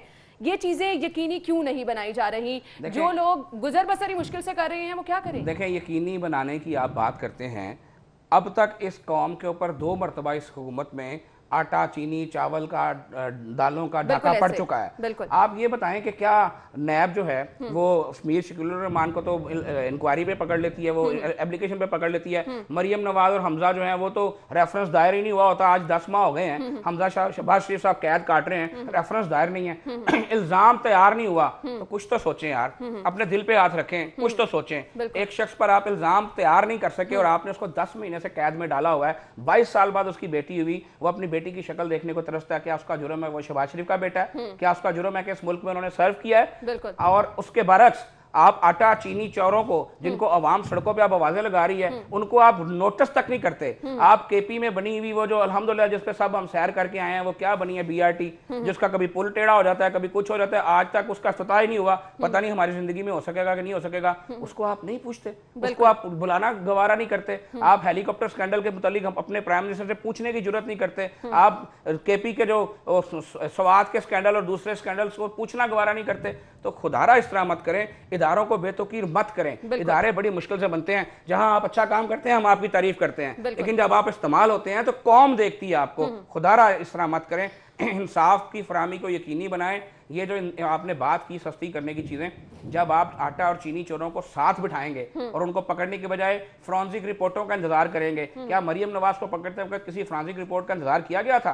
क्या शहबाज शरीफ को बुलाते वक्त किसी फोरेंसिक रिपोर्ट का इंतजार किया जाता है? क्या हमजा शहबाज जिस पर आपने इल्जाम लगाने के लिए आज 10 माह लगा दी है, क्या उसकी कोई फोरेंसिक रिपोर्ट आई है? तो इन चोरों के लिए फोरेंसिक रिपोर्ट का इंतजार क्यों किया जाए? अच्छा मुझे ये बता दें, पहले दिन से हम जब से देख रहे हैं कोरोना की वबा यहाँ पर पाकिस्तान में आई, शहर लाहौर में आई, यहाँ पर यंग यंग डॉक्टर्स के पहले दिन से तहफ्फुजात हैं। वो बार बार प्रेस कॉन्फ्रेंस कर रहे हैं, बार बार एक ही दुहाई दे रहे हैं कि उनके पास हिफाजती किट नहीं है, जबकि हुकूमती मौक़िफ़ हमने अपने शो में भी दिखाया, बार बार डॉक्टर यास्मीन राशिद दावा कर रही हैं कि हिफाजती किट मौजूद है, लेकिन वो ये भी कहती हैं कि अस्पताल में हर डॉक्टर को किट की जरूरत नहीं है। क्या कहेंगे? मैं अब आपको एक बात बताऊं, मैं आपके चैनल से चल के आया हूं नीचे से, मुझे जिस बच्चे ने रिसीव किया उसने माशाल्लाह भरपूर हिफाजती लिबास पहना हुआ था। अभी भी जो मुझे आपके लोग नजर आ रहे हैं उन्होंने हिफाजती लिबास पहना हुआ है। अगर यास्मीन राशिद साहब की मंतक पर आ जाएं तो क्या आपके चैनल वालों को ये जो आपने फजूल खर्ची की है, जो आपने अपना जाती पैसा बर्बाद कर दिया है, जो आपके चैनल के सीईओ ने ये सब पैसा खर्च किया, इसकी क्या जरूरत नहीं थी? क्या वर्कर की, अपने वर्कर की जान बचाने का, देखें तो इसी तरह हॉस्पिटल में जब पेशेंट आता है तो क्या ना उसके माथे पे लिखा होता है कि मुझे कोरोना वायरस है? जब डॉक्टर या नर्स या पैरामेडिक्स या स्वीपर उसके पास बैठता है, गुजरता है, तो क्या उसके ऊपर लिखा होता है कि उसको कोरोना वायरस है? आपने एक तो गलत किया। देखें इसको मैं टेक्निकली समझाता हूँ। 2017 में जब स्वाइन फ्लू जिसको आप कहते हैं H1N1 आया, तो मैं और सलमान रफीक हम दोनों गुजरा थे और शहबाज शरीफ साहब जो थे वो चीफ मिनिस्टर थे। तो मेरे डिपार्टमेंट ने, महकमा primary and secondary health care ने एक बहुत बड़ी तादाद में हिफाजती लिबास जो है वो परचेज किए और हमने तमाम अपने टीचिंग अस्पतालों को, अपने अस्पतालों को अच्छा, और हमें ये भी पता चल रही है ये हिफाजती लिबास जो अब इस्तेमाल हो रही है साबिका हुकूमत, ये हमने परचेज किए, वो इस्तेमाल हो रहे थे। और उसके बाद इन्होंने, मैं बार बार ये कहता हूं कि इन्होंने खरीदने के लिए 1 रुपया जारी नहीं किया। आपने डोनेशन दे दिया। गौर एजाज फाउंडेशन का मैं जिक्र करना चाहूंगा। गौर एजाज साहब ने माशाल्लाह जना अस्पताल में उन्होंने बेहतरीन काम किया है, राशन की तकसीम में भी बेहतरीन काम किया है। और उसके अलावा बेशुमार जो हमारी अंजुमन हैं, जमात इस्लामी वालों ने ये तमाम काम किया है। और जो शहबाज शरीफ साहब ने, जिनको ये कहते हैं कि जनाब काम करें कुछ ना कहें, सबसे पहले 26,000 से जायद हिफाजती लिबास डॉक्टर्स में, जब बलोचिस्तान में डॉक्टर्स को मारे पड़ रही थी सलूटों के बाद, तो सबसे पहले हमारी किट्स वहां पहुंची। जब निश्तर अस्पताल में डॉक्टर्स बेचारे बीमार हो रहे थे, सबसे पहले शहबाज शरीफ के हिफाजती लिबास वहां पहुंचे। जब लाहौर में स्टार्टिंग का आगाज किया तो सबसे पहले हमने अपने ग्रैंड हेल्थ अलायंस के दोस्तों को, मैं डॉक्टर सलमान नसीब का जिक्र करना चाहूँगा, मैं हमारी जो नर्सिंग की हमारी प्रेसिडेंट बहन है रोजीना, उनका जिक्र करना चाहूंगा, मैं पैरामेडिक से मलिक मुनीर साहब और दूसरों का जिक्र करना चाहूंगा। अस्पतालों में भी नजर आए तो अस्पतालों में तो लोग खौफजदा होकर जा ही नहीं रहे हैं कि वहां पे कोरोना हमें वायरस आदत पड़ी हुई है, शहबाज शरीफ साहब ने हमें आदत डाल दी हुई है कि बेटा बेफिक्र होकर, बेखौफ होकर फ्रंट लाइन से लड़ो। सलमान और मैं, कर्नल मुबशर, सादिया तैमूर, राबिया फरूकी, इमरान गुराया, हमारे और बहुत सारे साथी, हम लोग अस्पतालों में खुद जाते हैं, अपने डॉक्टर से मिलते हैं, उनको सैल्यूट करते हैं, अपनी नर्स बहनों का शुक्रिया अदा करते हैं, अपने पैरामेडिकल और दूसरे स्टाफ को सलाम करते हैं, उनको जितनी हमें तौफीक है। हम गवर्नमेंट नहीं है, हमारे पास सरकारी खजाना नहीं है कि इंसाफ इमदाद प्रोग्राम से हम चेक दे के अपनी तस्वीर खिंचा लें और हम जो ये जो आटे बांटते फिरते हैं सरकारी पैसों से हम तस्वीर खिंचा लें। हम अपनी पार्टी के लोगों की जाती कंट्रीब्यूशन से, शहबाज शरीफ साहब ने सबसे पहले खुद कंट्रीब्यूशन दिया, शरीफ फैमिली ने, जिसका उन्होंने टीवी पे ऊपर आके कोई चढ़ावे नहीं चढ़ाई, जिक्र नहीं किया। और यहाँ तो प्राइम मिनिस्टर साहब रोते हैं तो उसकी भी फुटेज आ जाती है। तो हमने सबसे पहले उनमें पहुंचाए, फिर हमने कोरोना किट्स तकसीम की। अब कोरोना किट्स की बात सुन लें कि जब हमने कोरोना किट्स तकसीम की तो सिर्फ एक शऊर देने का जस्टर था कि उसमें एक जो है वो मास्क था, उसमें एक साबुन था, उसमें एक वो सैनिटाइजर था और एक हिफाजती एहतियाती तदाबीर अडॉप्ट करने का ब्रोशर था। उस पे लोगों ने, ऐसे लोगों ने सियासत चमकाई जिनको अल्लाह माफ करे घर में दूसरा बंदा दूसरी दफा नाश्ता नहीं देता, उन लोगों ने जनाब सियासत चमकाने की कोशिश की। जो कौंसलर का इलेक्शन नहीं जीत सकते, बातें वो लोग करते हैं शहबाज शरीफ और दूसरे लोगों के खिलाफ, उस पर सियासत चमकाने की कोशिश की। तो उनकी इतला के लिए अर्ज है कि ये किसी के अब्बा जी का पैसा नहीं, ये मुस्लिम लीग नून का अपना पैसा, जाती पैसा था। ये सिर्फ इसलिए है कि लोगों को एक शऊर दिया जाए। उसका मकसद होता है कि एक टोकन के तौर पे लोगों को जगाना कि जब मैं आपको वो किट देता हूं तो आपको ये पता चलता है कि ये साबुन है जिससे आपने जो है वो अपने हाथ धोने हैं। हमें भी पता है कि ये साबुन 10 दिन बाद खत्म हो जाना है, हमें भी पता है कि ये सैनिटाइजर 10-12 दिन बाद खत्म हो जाना है, हमें भी पता है कि ये मास्क जो है वो तीसरे दिन आप उतार देंगे। लेकिन लोगों को उसको अगर आप अप्रिशिएट नहीं कर सकते तो भाई अपने जुबानें बंद रखें। फिर लोगों ने जो उनका हाल किया, जो फेसबुक पर उनको माओ बहनों की गालियां पड़ी, मुझे भी दुख हुआ कि माए बहनें सबकी साझी होती हैं। तो मेरी ऐसे लोगों से दरखास्त है कि वो अगर कुछ कर नहीं सकते और अपने लीडर को कुछ करने का नहीं कह सकते तो जो कर रहे हैं उन पर भी तनकीद मत। बिल्कुल आपने सही कहा। अच्छा, सीएम साहब का दौरा हमने रात को देखा, उन्होंने किया है और बाहर निकले हैं वो रोड पे, उन्होंने हालात का जायजा लिया है। ये जहांगीर तरीन साहब का दौरा कह रहे हैं? नहीं, मैं उस्मान गुलजार साहब की बात कर रही हूँ। मैं जरूर मैं अपनी प्रोड्यूसर को कहूंगी कि वो मनाजर भी दिखा दे ख्वाजा साहब को, क्योंकि जब हम माजी की हुकूमत से रिलेट हैं तो इनको शोबाजियां कहा जाती हैं। अभी सिपरा साहब देखिए मेरी बात सुने, बात यह है कि आप जो फुटेज दिखा रहे हैं, इस फुटेज में मैं आपको चैलेंज करके कहता हूँ ये सिर्फ फुटेज बनवाने के लिए ये दौरा किया गया है। और वो कहते हैं शोबाजी शोबाजी शोबाज शरीफ, तो ये शोबाजी नहीं है तो और क्या है भाई। आपने नजर आना तो जना अस्पताल के अंदर नजर आए, आपने नजर आना तो मियो अस्पताल के अंदर मरीजों को और डॉक्टरों को जख्ती करते नजर आए, आपने नजर आना है तो आप फ्रंट से लड़ते हुए नजर आए, जिस तरह शहबाज शरीफ नजर आता था। ये क्या रंगबाजी है? कभी आप हेलीकॉप्टर में बैठ के नीचे कोरोना ढूंढते हैं, कभी आप रात को 2 बजे अकेले निकल के फुटेज खिंचा लेते हैं। इनके अकेले निकलने का मुझे बताएं कौम को क्या फायदा है? बिल्कुल मुझे और आपको इनके अकेले निकलने का फायदा है? तो बात कर रहे हैं कि कम से कम आप उस टाइम पे जाएं जब आप दिन के टाइम देखें लोग किस तरह से दफा 144 की खिलाफ वर्जी कर रहे हैं, मार्केटों के दुकानों के बाहर किस तरह से लोगों की लाइनें लगी हैं।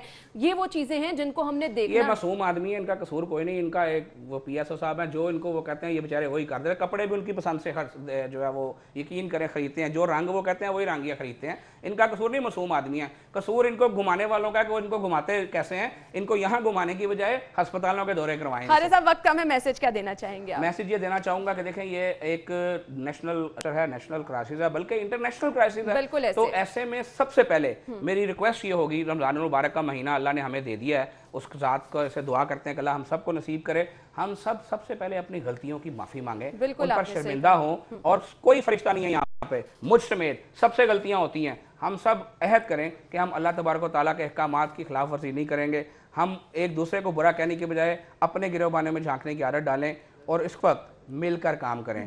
और मैं खास तौर पे अपनी हुकूमती तर्जुमानों से ये रिक्वेस्ट करना चाहूंगा कि भाई आप अपनी नौकरी पक्की करने के चक्कर में, अब शहबाज गिल साहब पता नहीं कहां से आए हैं, उन्होंने कहां चले जाना है पता ही कोई नहीं, कहां चले जाएंगे। बाकी जो इलेक्टेड लोग हैं उन्होंने तो यही रहना है। ये लोग आते हैं और चले जाते हैं और यही नफरत फैलाते हैं। अगर मुराद अली शाह का साथ नहीं दे सकते उस पर तनकीद मत करें। रोज नई नई बयानबाजी, इस वक्त लोगों का पेट आपकी बयानबाजियों से या नवाज शरीफ शहबाज शरीफ को चोर कहने से नहीं भरना। वो आप कई सालों से कह रहे हैं, साबित 1 रुपए का नहीं कर सके। अब अपनी गलतियों पर शर्मिंदा हो और काम करें, और नहीं कर सकते तो कौम की जान छोड़ें। कौम की खिदमत करने वाले मौजूद हैं इंशाल्लाह, और वो मैदान अमल में आपको शहबाज शरीफ नवाज शरीफ की सूरत में नजर आते हैं। सही, बहुत बहुत शुक्रिया आपके कीमती वक्त के लिए। नाज़रीन, इसी के साथ ही मुझे ब्रेक की तरफ जाना है, ब्रेक लेंगे और ब्रेक के बाद हम दोबारा हाजिर होंगे। आप हमारे साथ रहिएगा। ये स्कीम सिर्फ लाहौर के लिए है और इस स्कीम से ज्यादा खानदानों को फायदा पहुंचाने के लिए एक पते पर एक ही राशन पैक फराहम किया जाएगा। अल्हम्दुलिल्लाह अब तक मौसूल होने वाले तकरीबन 31,000 व्हाट्सएप और SMS मैसेजेस के नतीजे में 13,400 मुस्तहिकीन तक राशन पैक्स पहुंचाए जा चुके हैं, जबकि बाकी 17,600 रजिस्टर होने वालों तक राशन पैक्स की तरसील का अमल जारी है और बहुत जल्द उनका राशन उनको मौसूल हो जाएगा। आप हैं हमारी नंबर 1 प्रायोरिटी, इसीलिए जोंग दे रहा है अपने तमाम कस्टमर्स को फ्री कॉल्स रोजाना बिना किसी चार्जेस के। अभी *45# मिलाएं और रहें always connected. Jong 4G। Team app अब घर हो या ऑफिस, मेंटेनेंस के मसले हुए आसान। टीम ऐप से आप मेरा साथ दें तो सब कुछ मुमकिन है, वरना ना मेरा आज है और ना मेरा कल। इनके आज और इनके कल का सहारा आप ही हैं, क्योंकि आपकी मदद से ही मुमकिन है। थैलेसीमिया, हेमोफीलिया और ब्लड कैंसर के मरीजों का मुफ्त इलाज। तो फिर आए आप भी अपनी ज़कात अतियात सुंदस फाउंडेशन को देकर। इस रमजान बचाइए किसी बच्चे की जान। एहसास चाहिए, आपका साथ चाहिए। अपने ज़कात अतियात सुंदस फाउंडेशन को दें।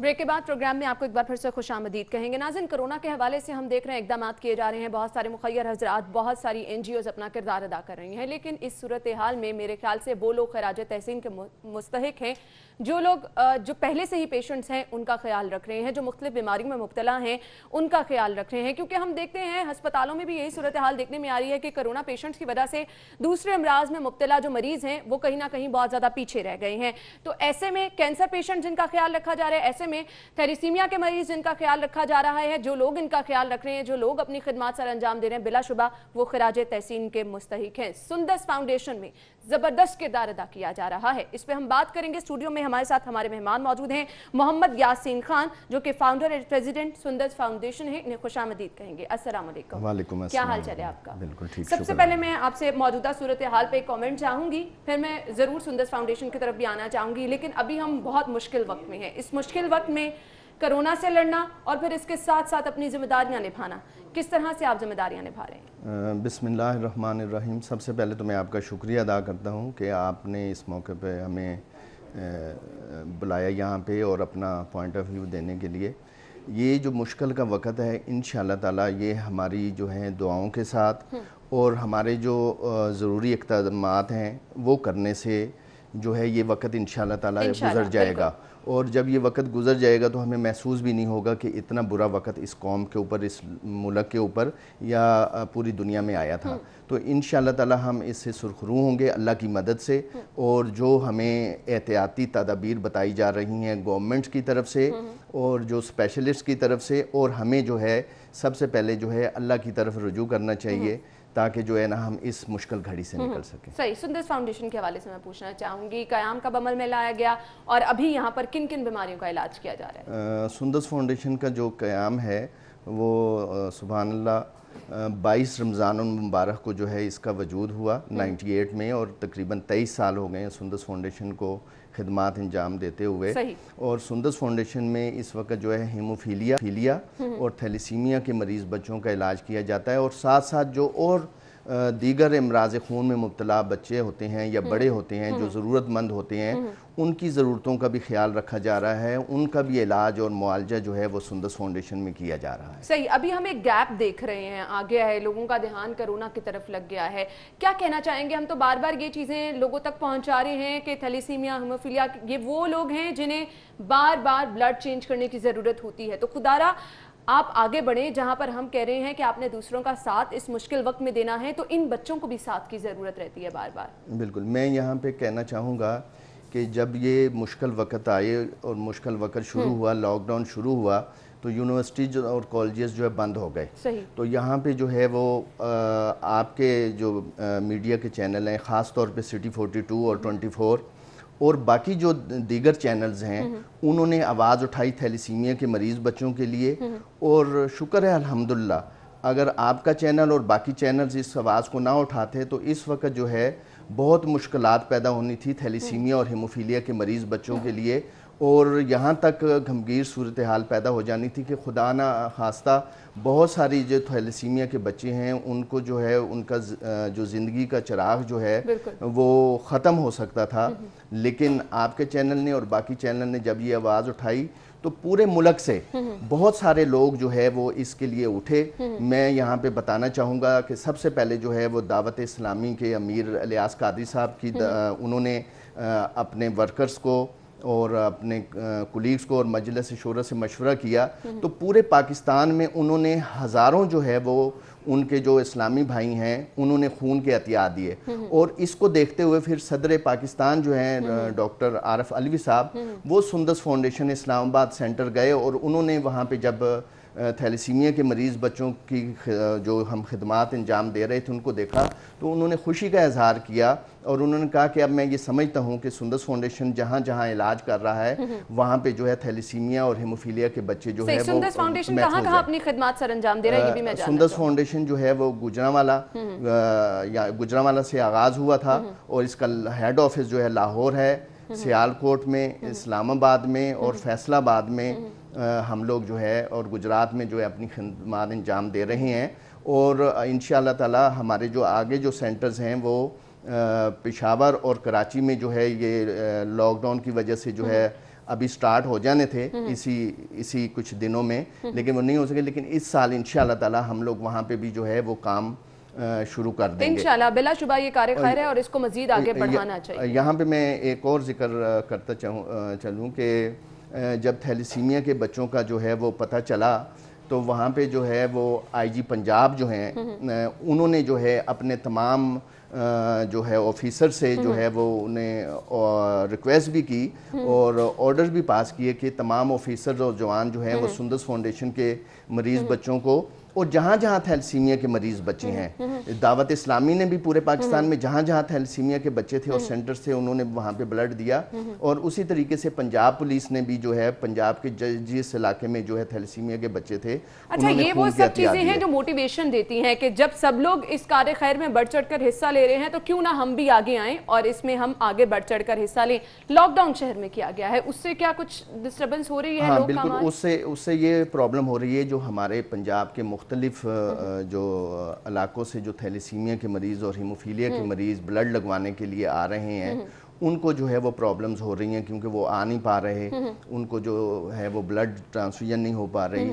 तो यहाँ पे मैं गुजारिश करूँगा जो साहिब इक़्तिदार हैं कि वो इन मरीज़ बच्चों को कम से कम सरकारी जो है वो गाड़ियों के ऊपर हमारे सेंटर्स तक पहुँचाएँ, ताकि जो क्योंकि हमारे पास गाड़ियाँ या मौजूद है, हम बहुत कम तादाद में जो है फैसिलिटेट कर सकते हैं। तो इसमें जो है वो गवर्नमेंट जो है हमारा साथ दे ताकि वो लोग जो हैं वो आएँ। लेकिन यहाँ पे मैं ये भी बात करना चाहूँगा कि जिस तरह सदर पाकिस्तान की बात की, उसी तरह जो है वो अपना तमाम जो सियासी जमातों के लोग हैं वो हमारे पास आए। सिराजुल हक साहब आए, अपना शहबाज शरीफ साहब ने जो है वज़ीर आला पंजाब थे, उन्होंने जो है अपना जो है थैलेसीमिया के मरीज़ बच्चों के लिए अपनी पार्टी से कहा कि वो खून के एहतियात दें। ख्वाजा सलमान रफ़ीक साहब ने हमारे साथ रब्ता किया। इसी तरह मैं जो है मौजूदा वज़ीर आला जो हैं उस्मान बुज़दार साहब, उन्होंने डॉक्टर यास्मीन राशिद साहिबा के तवस्सुस से जो है महकमा हेल्थ को कहा, महकमा सेहत ने हमारे साथ जो है बहुत ताउन किया है, डॉक्टर यास्मीन राशिद साहब ने ताउन किया। और इसी तरह जो है परवेज़ इलाही साहब का भी हमारे पास मैसेज आया और उनके कारकुन और उनके वर्कर जो हैं वो खून के एहतियात देने के लिए आए। मिला सुबह ये वो चीज़ है जिसमें सब लोगों का ताउन बहुत ज़्यादा ज़रूरी है, तभी आप इन बच्चों का इलाज मुआलजा जो है वो जारी रख सकते हैं और इसमें कोई ताख़ीर भी नहीं आनी चाहिए। हम गुफ्तगू का सिलसिला आगे बढ़ाएंगे। नाज़रीन ब्रेक लेनी है, ब्रेक के बाद आएंगे हमारे साथ। ब्रेक के बाद आपको एक बार फिर से खुशामदीद कहेंगे। गुफ्तगू का सिलसिला आगे बढ़ाएंगे। हम बात कर रहे हैं सुंदस फाउंडेशन में किस तरह से इंतजामात को संभाला जा रहा है, वो कौन कौन लोग हैं जो कि एहतियात दे रहे हैं, जिनके एहतियात की इस वक्त बेहद ज़रूरत है। मैं आपसे ये जानना चाहूँगी, अभी जैसे कोरोना वायरस की वबा है, बहुत ज़्यादा ज़रूरी है, इन बच्चों को एक्स्ट्रा केयर की भी ज़रूरत होती है, तो सुंदस फाउंडेशन ने इसके पेश नज़र क्या क्या इंतजाम किए हैं? जी, सुंदस फाउंडेशन ने वो तमाम एहतियाती तदबीर को अपनाया है जो गवर्नमेंट ऑफ पंजाब ने, गवर्नमेंट ऑफ पाकिस्तान ने और जो स्पेशलिस्ट ने जो बताया है। मरीज़ जो है वो मास्क जो है इस्तेमाल कर रहे हैं, मरीज़ जो है वो सैनिटाइज़र जो है इस्तेमाल कर रहे हैं, और जो हमारे डॉक्टर्स और हमारा स्टाफ है वो जो है सेफ्टी किट्स इस्तेमाल कर रहा है। और तमाम जो वो पैरामीटर्स जो है ना उनके ऊपर अमल किया जा रहा है जो कि ज़रूरी हैं, क्योंकि एक तो वो वैसे थैलेसीमिया के मरीज़ हैं, हीमोफीलिया के मरीज़ हैं या ब्लड कैंसर के मरीज़ हैं, तो उनके साथ साथ जो है उनको बहुत इन एहतियाती तदाबीर की ज़रूरत है। तो हमें जो है वो मुखय्यर हजरात ने भी और गवर्नमेंट ऑफ पंजाब ने भी, हेल्थ डिपार्टमेंट ने जो है वो इनके लिए मास्क, सैनिटाइज़र वगैरह जो है वो प्रोवाइड किए हैं। और मैं उन तमाम लोगों का शुक्रिया अदा करता हूँ, मुखय्यर हज़रात का, जो सुंदस फाउंडेशन के साथ ताउन कर रहे हैं। लेकिन इस वक्त भी जिस तरह लोग जो है वो ज़्यादा तादाद जो लोगों की है वो राशन की तरफ मुतवज्जो है, लेकिन सबसे पहले जो है थैलेसीमिया के मरीज़ बच्चों को जो है वो ब्लड ट्रांसफ्यूजन की ज़रूरत है वक़्त के ऊपर, और साफ़ और सेहतमंद खून की। और इस चीज़ को समझना ज़रूरी है कि इन बच्चों की ज़िंदगी का दारो मदार ही ब्लड बिल्कुल इसी तरह, क्योंकि हम ब्लड ट्रांसफ्यूजन उसी वक्त दे सकेंगे ना जब हमारे पास ब्लड बैग्स मौजूद होंगे और ब्लड डोनर से उसी वक्त ब्लड ले सकेंगे, और जब हमारे पास स्क्रीनिंग किट्स मौजूद होंगी और मरीज़ों की लिए अदवायात मौजूद होंगी तो तभी हम इनका इलाज कर सकेंगे। तो इसलिए आपके चैनल के तवज्जुह से मैं दरख्वास्त करता हूँ उन तमाम मुखय्यर हजरात से कि वो अपनी ज़कात और अतियात और सदक़ात जो है वो सुंदस फाउंडेशन को दें और उन तमाम इदारों को दें जो कि खिदमत कर रहे हैं थैलेसीमिया के मरीज़ बच्चों के लिए।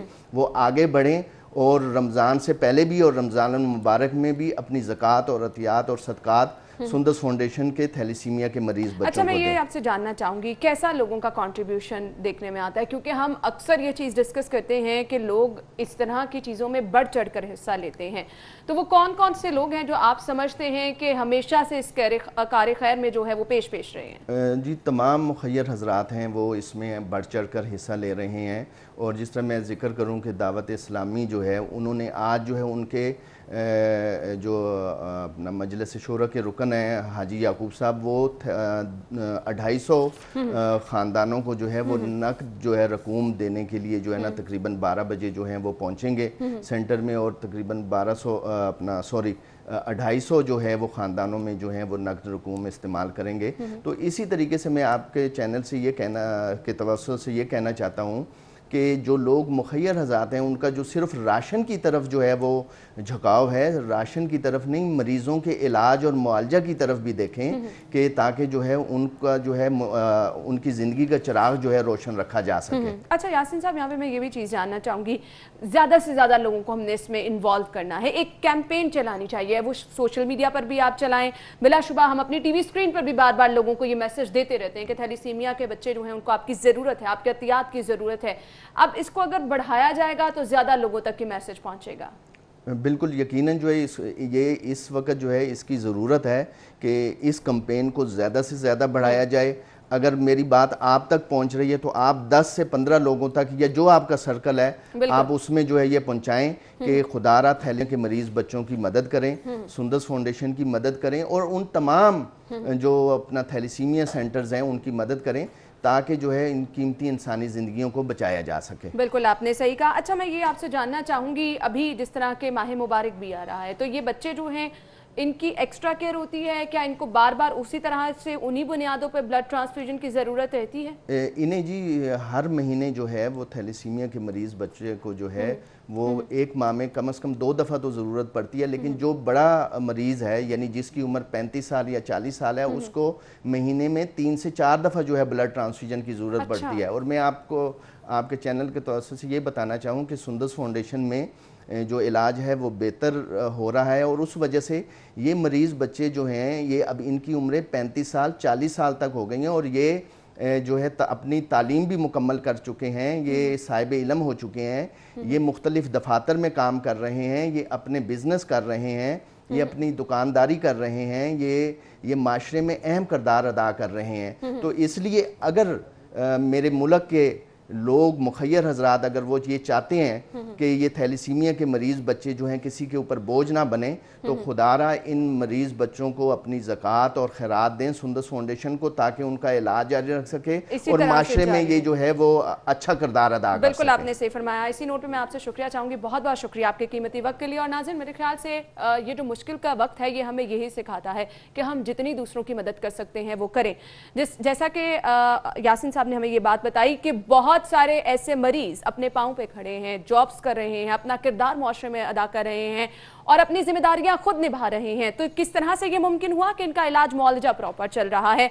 तो खुदारा इस तरह के कार्य खैर में बढ़ चढ़कर हिस्सा लें, अपने साथ साथ दूसरों को भी शामिल करें, घर रहें, महफूज रहें, लेकिन साथ साथ अपने इर्द गिर्द वाले लोगों का ख्याल रखें। अपने ज़कात और अतियात में सुंदस फाउंडेशन को भी आप जरूर याद रखें क्योंकि यहाँ पर जो मरीज बच्चे हैं उनकी सेहत का दारोमदार सिर्फ और सिर्फ ब्लड ट्रांसफ्यूजन पे है। इजाजत दीजिए, अल्लाह हाफिज।